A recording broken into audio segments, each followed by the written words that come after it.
Norma! Norma! Norma! Dito kami, oh! Huwag kang mawalan ng pag-asa! Maghaliwan pa naman sa gamot yan, eh! Ano ka ba? Huwag ka nga mag-uwi-uwi dyan. Kala mo makakatulog yung pag-iyak-iyak mo. Norma, labang ka, ha? Basta, magpapagaling ka, ha? Lalaban ka. Lalaban ka, ha? Magpapagaling ka. Magpapakimo ka na lang, di ba? Magpapakimotherapy ka. Di ba marami namang gumagaling sa ganon? Eh, paano yun? Paano siya magtatrabaho kung may sakit siya? Tsaka, mapapagod lang siya habang nagpapahinga. Umuwi ka na lang kaya sa atin. Ano ka ba? Sira ka ba? Ay pag umuwi yan, di ba? Ang laki-laki ng gastos magpapakimo sa Pilipinas, no? Samantalang dito sa Hong Kong, 100 Hong Kong lang ang pagpakimo. Di 640 lang sa pera natin. Pero bago makuha ang benepisyo niyo, kailangan may existing court contract ka muna. Eh di ba nga, pinaterminate mo sa amo mo yung kontrata mo? Yan na nga yung problema ko eh. Kasi nagpaalam na ako sa amo ko. Wala siyang choice kundi makiusap sa amo niya. Dahil kung uuwi yan ng Pilipinas, mamamatay na lalo sa stress, no? Dahil ang mahal-mahal ng paggamot sa Pilipinas. Ang kailangan niya, makiusap na lang siya sa amo niya para ma-extend yung kontrata niya. Norma, kailangan mo muna tanggapin na dito ka magpapagaling muna sa Hong Kong, ha? Ha? Papagamot ka rito. Halika na, halika na. Ayaw mo na yun. Halika na, Norma. Magpapagamot tayo dito. Gusto mo na pagamot ko sa Hong Kong, diba?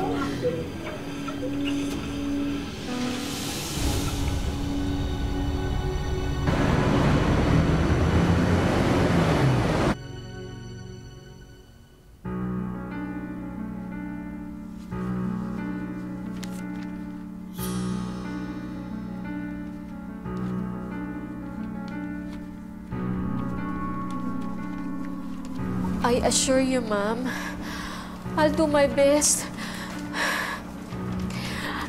I can work. Just stay here in Hong Kong for my treatment. So what do you want us to do? Continue my contract. Ma'am, please. I need to do this for my medication.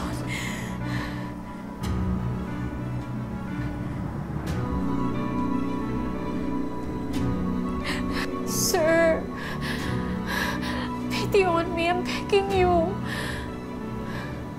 Sorry, we have already found your replacement.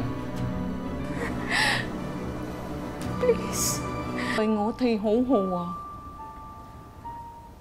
Maggie 佢喺病咗啊，點做嘢？Cô話夠得掂我，cô應該可以睇醫生。我知道cô會好翻起來。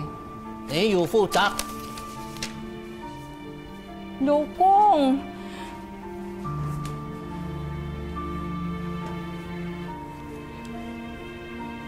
We have decided.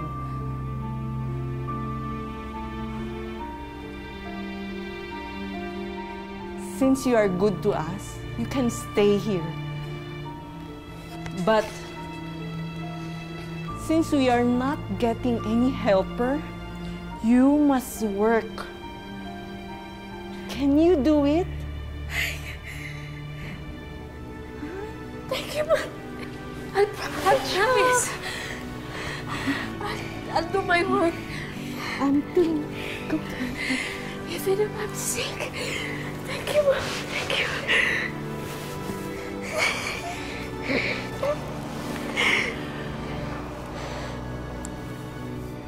Mabuti na lang at pumayag ang amo ni Norma na huwag putulin ang kanyang kontrata sa kabila ng cancer na kinakaharap niya. Malaking menos din kasi ito sa kanyang pagpapakimotherapy. Isang benepisyo na makukuha ni Norma habang may kontrata siya sa employer niya.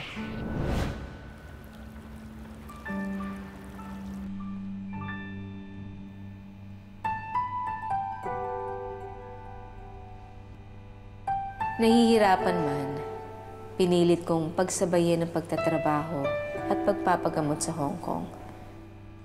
Hindi lang para sa aking sarili, kundi sa aking pamilya.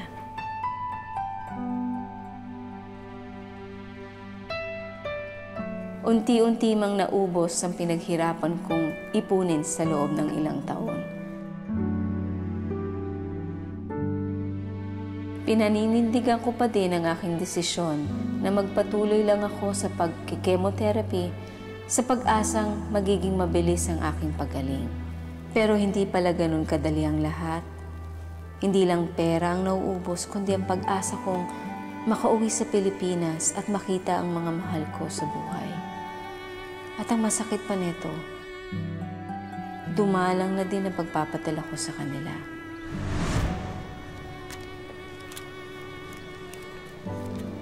Manny, di muna ako magpapadala ngayon. Naubos kasi sa paggamot ko. Di bale, sa susunod na buwan, sisiguraduhin ko na pasensya ka na, ha? Pakisabi din kay Gerald, mahal na mahal ko kayo at miss na miss ko na kayo. Hey.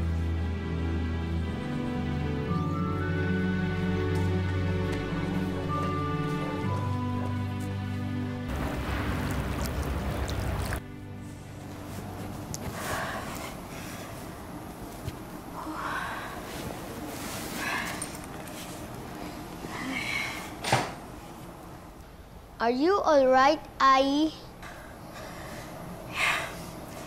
Ay, it's okay.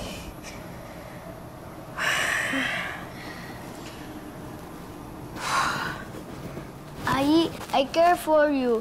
Please don't leave.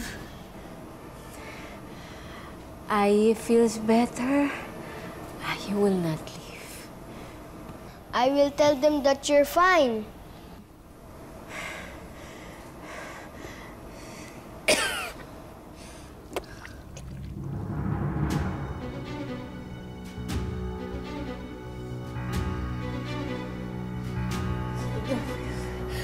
That's tomorrow, Papa.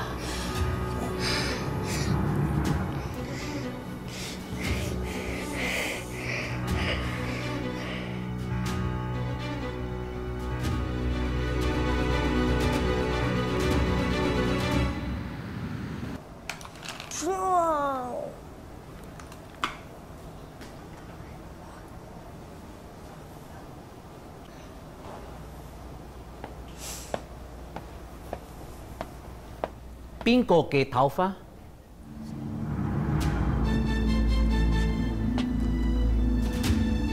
Papa, hay ngoke!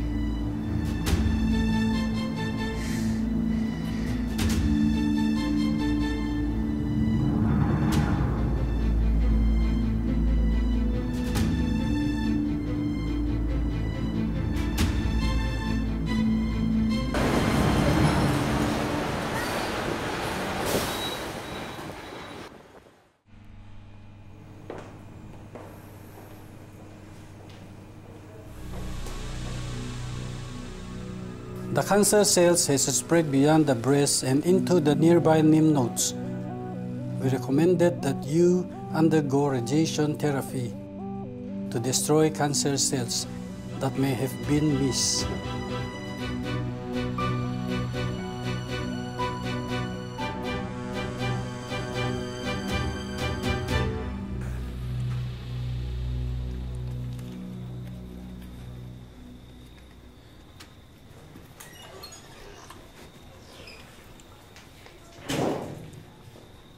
Nak, kamusta lakad mo? Tay, saan yung motor ko? Hindi natin kayang hulugan eh. Binenta ko na. Ano, Tay? Ba't mo binenta? Hindi naman sa'yo yun, ah. Gerald, makinig ka. Yung perang pinapadala ng nanay mo, hindi sapat yun. Pambayad ng tubig, ng kuryente, at pangkain pa natin. Eh, yung jeep naman, di ko pwedeng ibenta yun eh. Alam mo namang ilang kinabubuhay natin eh. Tay, ba't yung motor ko pa? Alam mo naman bigay sa akin ni nanay yun eh. Regalo niya sa akin yun ng graduation ko. Mas kailangan ng tulong ng nanay mo ngayon. Huwag ka mag-alala. Makakabili ka mas maganda pa niyan kapag may trabaho ka na. Tay? Pinariringgan mo ba ako dahil hindi pa ako nakakat ng trabaho? Wala akong sinasabing ganyan, anak. Ako na gumagawa lahat ng sa bahay na to eh. Huwag mo namang pangunahan, Tay! Teka lang. Anong gusto mong sabihin sa akin? Na wala akong kwenta ka ba? Dahil wala akong magawa? Dahil nasa bahay lang ako at naghihintay ako kung kailan gagaling nanay mo? Hoy, malabo lang ang mata ko, Gerald. Pero hindi ako tanga! Huwag mong ipamukha sa akin na inutil ako sa bahay na ito. Naintindihan mo? Naintindihan mo? Nahihirapan na kasi ako, Tay! Sino bang hindi nahihirapan? Nahihirapan din ako ah! Kaya nga nag-iipon ako ng pamasahe. Para yung nanay mo, dito na lang at tayo mag-aalaga sa kanya. Ako nga asawa, wala akong magawa eh. Ikaw ba kaya?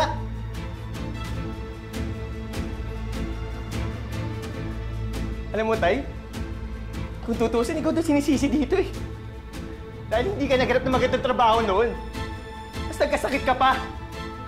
Alam ko sabihin sa'yo to, Tay, pero kasalanan mo kung ba't nagkaganon si nanay. Dahil inasa mo sa kanya yung buhay mo! Sige, ituloy mo! Ituloy mo!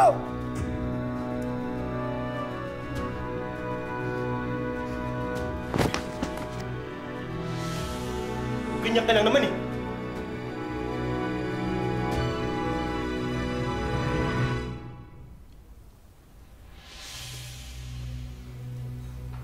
Norma, how are you feeling? What did the doctor say? Ayi is fine. Ma'am, I'm okay. The doctor said I'm doing good. Are you sure? Yes, ma'am. Yes, ma'am.